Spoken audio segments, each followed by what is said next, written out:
Hello, welcome to another tutorial video which will show you how to create an Angry Birds game in Scratch 1.4.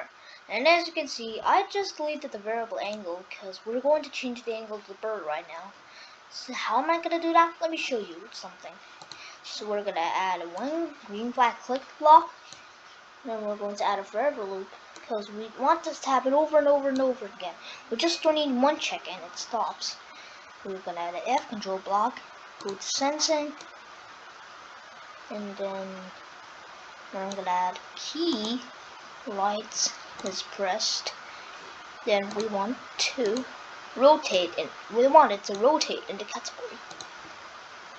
So then turn 1 degree, and then add another F block.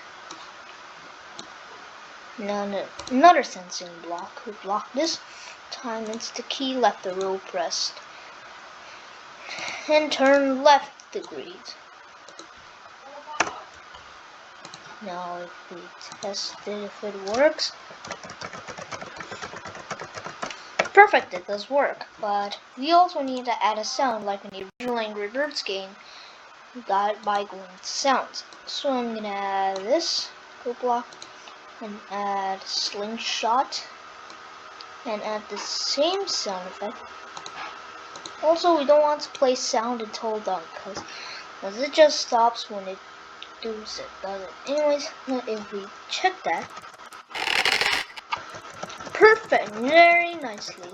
And also, thanks for watching my video, guys. So in the next tutorial, I'm going to show you launch the bird from the cat's bowl in the next tutorial. Bye.